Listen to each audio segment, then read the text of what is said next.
How's it going? I'm good, Paul. How are you? Very well. Are you still living in your house? Yep, the first Habitat house. I know that. I was there for that. That's You're right. still there. Yeah, How's it going? it's good. It's good. Kids are getting big, so the house is getting small, but, Oh, that's right. so.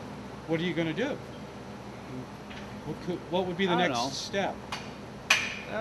Maybe in a few years we're thinking about maybe moving off, but, Yeah. it depends on the economy. So, Right. I'm not going anywhere right now. No. Right. So I just. So how would that work if you gave up a Habitat house? Would would it remain a Habitat? Well, I think there's 3 steps. I can sell it back to the Habitat for what I paid into it. Oh, I see. I didn't realize you did. Or see. an approved family can buy it through Habitat.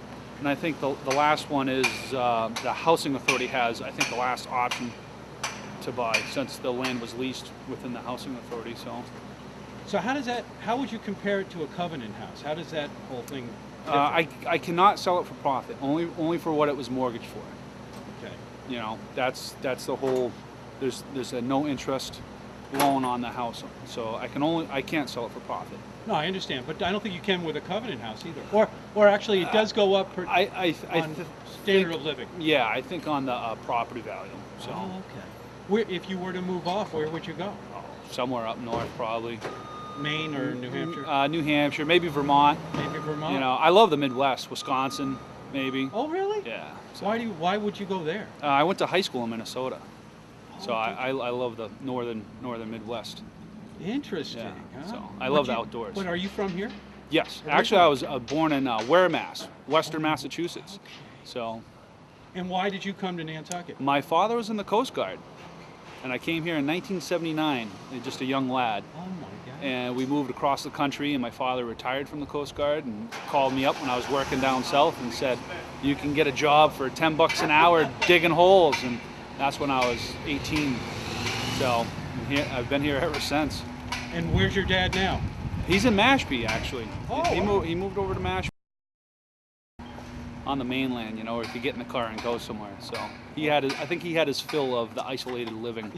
Well, you can always go over and stay with him too. Oh, absolutely. Which Oh, is absolutely. having Yeah, the it's Cape not. is It's not handy. like the old days when you'd hear people say, I get away maybe once a year kind of thing. I mean, technology's so advanced. We got the fast boat flying. So, If you were to move to the Midwest, would you try to get a different kind of job? Do you have any other? well, again, it depends on the economy. I mean, working for a city or a highway department, is kind of ideal because of the security.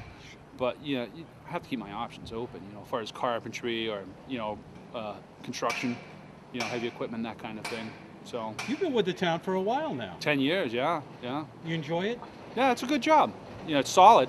It is solid. And isn't it's it? always something different, like we're doing today, Christmas trees. So it's always something different. What would you do, like after this is done? Then what's the next project? Do they have it all lined up for you? Yeah, I mean, our winter's pretty much mapped out. Obviously we have to be ready for the snow and ice if we get any. As far as plows and sanders. So we have to make sure everything's functional. We have a pretty large crew, 20-something guys, so we have to make sure everybody knows what they're doing. Everybody knows their routes. 20-something. Is that how many we have? Yeah. Oh, that's a good Roughly. deal. Yep. Roughly. So then we do a lot of brush cutting in the winter. A lot of brush cutting. I think like this winter we're going to be doing Wawinnet Road. We started it in the spring, right by Pulpus, but so that keeps us busy because you drive around, you'll see the bushes hanging over the white line, and you got to get it back.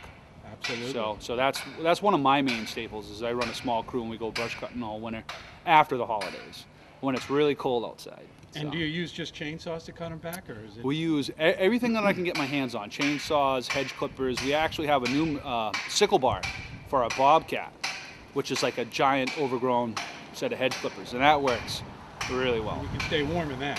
Well, it makes up for the manpower, So fewer guys to do more work. I think that's where the economy's going. So, Definitely. Is there any chance of losing some of these guys? Is that? I do you have to don't. worry? I haven't heard anything as of yet. Yeah. But I There's mean, gonna be some cuts. the possibility is always there. We'll see what this new administration does. In the next 4 years and see how the economy comes around. So I mean, anything's possible in any direction. So It's good to see you, Paul. it's good to see you, Gino. All right, buddy. Have a good day. And you too.